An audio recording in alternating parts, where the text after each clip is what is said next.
আসসালামু আলাইকুম। প্রিয় দর্শক, নির্বাচনের আগে আগে রাজনীতির মাঠে যেন নানা ধরনের উত্তাপ দেখা যাচ্ছে। প্রথমে আমরা দেখেছি যে একে অপরকে লক্ষ্য করে উত্তপ্ত বাক্যবাণ নিক্ষেপ করা।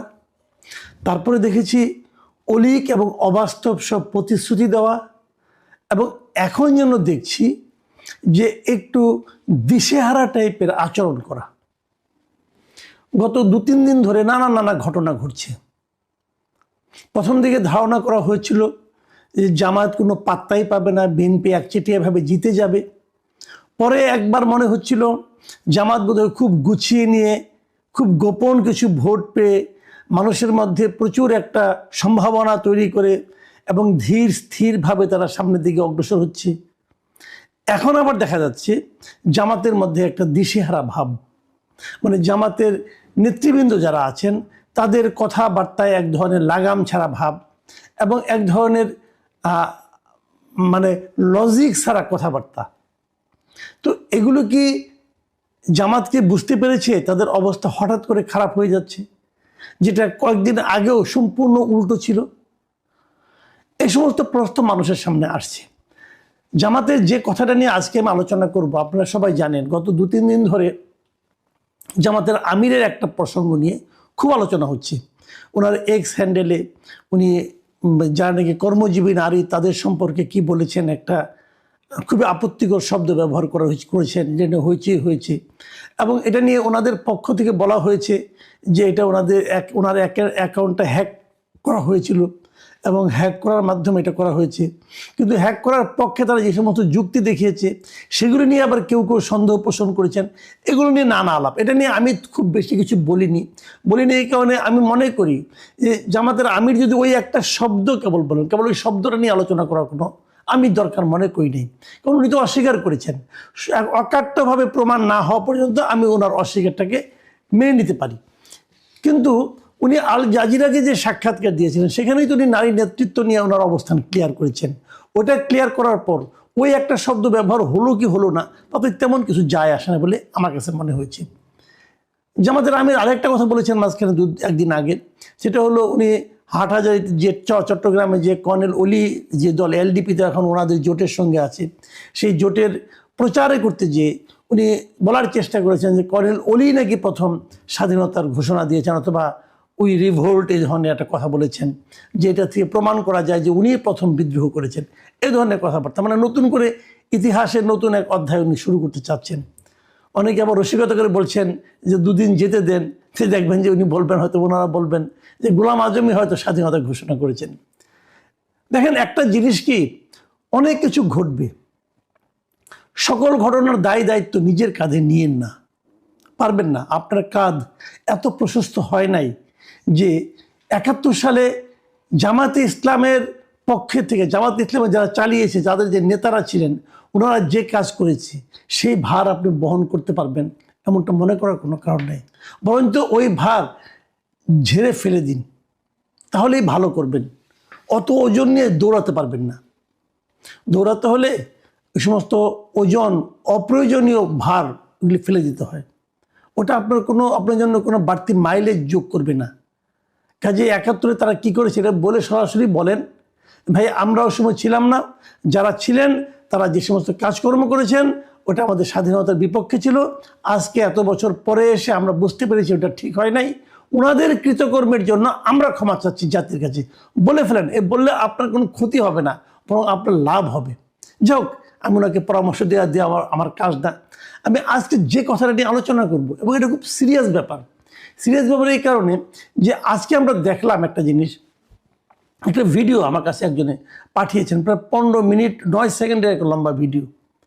সেই ভিডিওতে দেখা গেল যে ঢাকা 17 আসনের যিনি প্রার্থী, জামাতের প্রার্থী মিস্টার খালিদুজ্জামান, ডাক্তার খালিদুজ্জামান, ওনার এই ডাক্তার লিখতে পারেন কেন এটা নিয়ে আলোচনা আছে। যাক, সে আলোচনায় আমি যাচ্ছি না, মিস্টার খালিদুজ্জামানই ওনাকে বলছি। তো উনি ক্যান্টনমেন্টে ঢুকতে গিয়েছিলেন, এবং ক্যান্টনমেন্টে ঢোকার সময় তাকে ক্যান্টনমেন্টের গেটে, জাহাঙ্গীর গেটে, ওখানে যে এমপি থাকে, মানে মিলিটারি পুলিশ থাকে, ওনারা তাকে আটকেছেন। আটকিয়েছেন এই কারণে ওনারা সবাইকে আটকান, জিজ্ঞাসা করেন কোথায় যাবেন, কেন যাবেন, জানতে চান।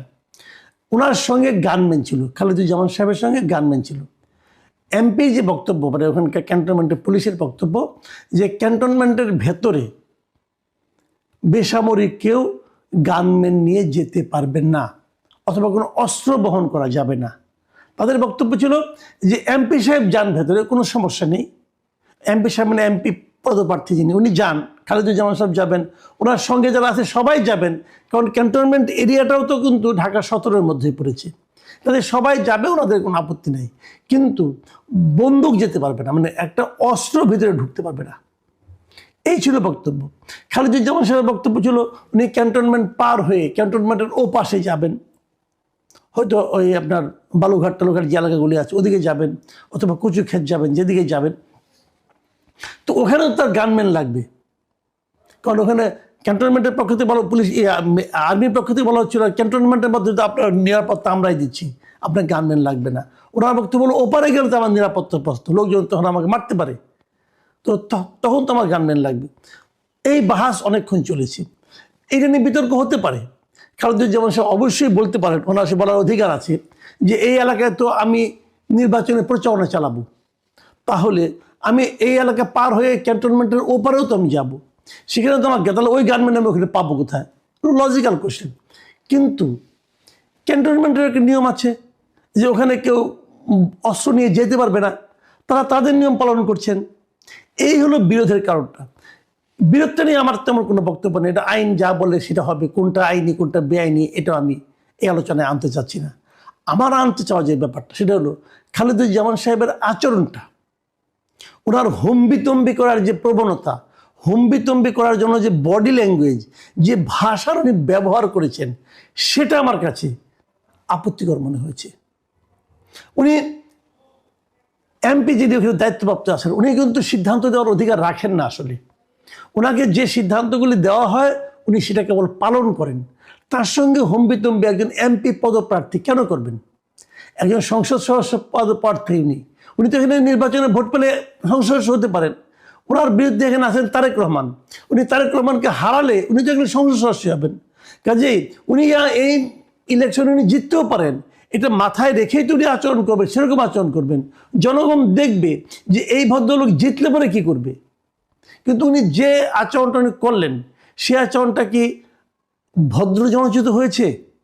দেখুন উনি ওখানকার মিলিটারি পুলিশের সঙ্গে কি বললেন, আমি কতগুলি কথা বলি। উনি নিজেকে তুলনা করলেন তারেক রহমানের সঙ্গে। উনি বললেন আপনারা তো গান নিয়ে বসে আছেন, তারেক জিয়ার ক্ষেত্রে আপনারা তো জিব্বা দিয়ে রাস্তা চেটে ফেলতেছেন, আমরা কেন যেতে পারবো না?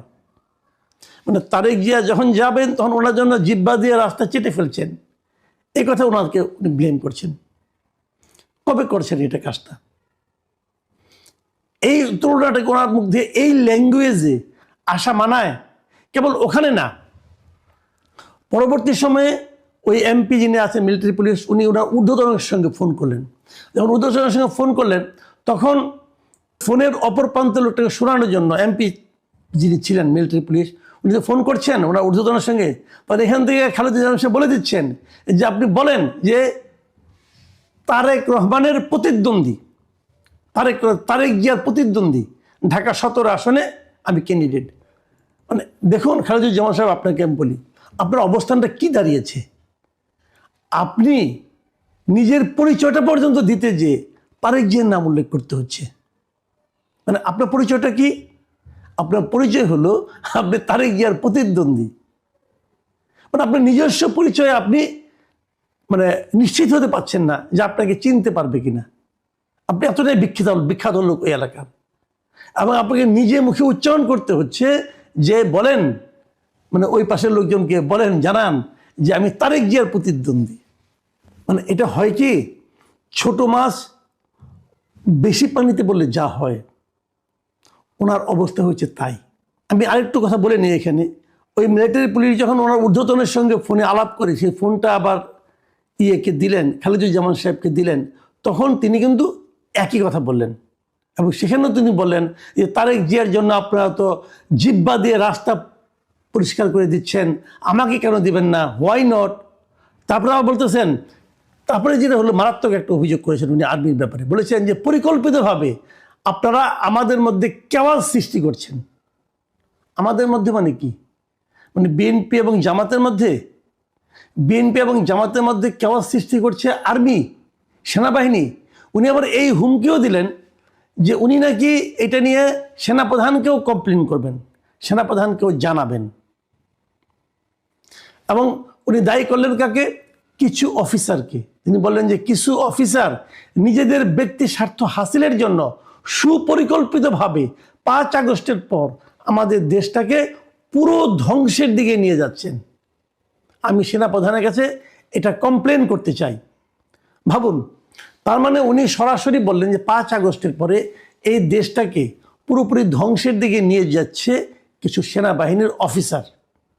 এটা যদি সত্য হয়, ওনার অভিযোগ যদি সত্য হয়, তাহলে তো তাদের বিরুদ্ধে অ্যাকশন নেওয়া উচিত। এটা ভয়ঙ্কর কথা, কিন্তু তাহলে দেশটা বিপদের মধ্যে আছে। সেনাপ্রধান এগুলি দেখেন না কেন? এবং উনি যখন বলছেন আমি সেনাপ্রধানের কাছে কমপ্লেন করব, তার মানে কি? এটুকু বোঝা যাচ্ছে ওনার কথা থেকে যে ওনার সঙ্গে সেনাপ্রধানের প্রায় কথাবার্তা হয় এবং সেনাপ্রধানের কাছে কমপ্লেন করার মতো অবস্থায় উনি আছেন। সেনাপ্রধান এখন কি করেন আমরা দেখি। ওনার কমপ্লেন যদি সত্য, একজন এমপি ক্যান্ডিডেট, কিন্তু ওই এলাকার এমপি ক্যান্ডিডেট, তিনি যদি বলেন যে এই সেনাবাহিনী মানুষের মধ্যে একটা কেওয়াস সৃষ্টি করার জন্য কাজ করছে, কিছু অফিসার দেশটাকে ধ্বংসের দিকে নিয়ে যাচ্ছে, এই কথা যদি উনি বলেন এবং সেটা যদি সেনাপ্রধানকে উনি কমপ্লেন যেহেতু করতে চেয়েছেন, নিশ্চয়ই এতক্ষণে করে ফেলেছেন, আমি দেখতে চাই সেনাপ্রধান কি ব্যবস্থা নেন সেই কতিপয় অফিসারের বিরুদ্ধে, যে অফিসারগুলো সারা দেশটাকে ধ্বংসের মুখে ঠেলে দিচ্ছেন বলে এই আমাদের খালেদুজ্জামান সাহেব অভিযোগ করেছেন। খালেদুজ্জামান সাহেব আর একটা কথা বলেছেন, যেটা বলে আমি আলোচনাটা শেষ করব। উনি শেষ দিকে বলেছেন একটা কথা, আমি ওটাও আপনাদেরকে পড়ে শোনাই। উনি বলেছেন, শোনেন, এই সময় বুঝছেন সব সময় থাকে না, আপনাদের সময় সব সময় সমান যায় না। বহু বড় বড় অফিসাররা 5 আগস্টের পর পা ধরেছেন আমাদের কাছে গিয়ে, আমি কিছু বলিনি। আমরা এমন কুকুরের মতো পা চাটা হইনি, ঠিক আছে? সেনাবাহিনীর কোন কোন অফিসার ওনাদের কাছে যে পা ধরে বসেছিলেন সেটা আমরা বাইরের লোক, সাধারণ মানুষ বুঝতে পারবো না। সেনাপ্রধান নিশ্চয়ই বুঝতে পারবেন, কিন্তু আমরা সাধারণ মানুষ হিসাবে আমরা যেটা মনে করি, আমরা তো এমন সেনাবাহিনী চাই না যারা যে নাকি এই সমস্ত পলিটিক্যাল লিডারদের পা ধরে বসে থাকে। আমরা এমন মেরুদণ্ডহীন সেনাবাহিনী চাই না। উনি বলেছেন না কুকুরের মতো পা চাটা হয়নি, তার মানে ওনারা হননি, কিন্তু তাহলে সেনাবাহিনী হয়েছে। সেনাবাহিনী কুকুরের মতো পা চাটা হয়েছিল 5 আগস্টের পরে। আমি তো ব্যক্তিগতভাবে মনে করি 5 আগস্টের পরে সেনাবাহিনী, 5 আগস্টে যে ঘটনাটা ঘটেছে সেই ঘটনাটার পেছনে, স্বৈরাচার মুক্ত করার পেছনে সেনাবাহিনী একটা খুবই ইতিবাচক ভূমিকা ছিল। তো সেনাবাহিনী কেন যে খালেদুজ্জামান সাহেবের পা ধরে বসে থাকবেন, এটা তো আমার বুঝে আসে না। সেনাপ্রধান, আপনি কি বুঝতে পারছেন? আপনার সেই উপলব্ধি এবং সেই উপলব্ধির প্রকাশ কি হয় সেটা জানার অপেক্ষায় থাকলাম। প্রিয় দর্শক, এখন এই পর্যন্তই।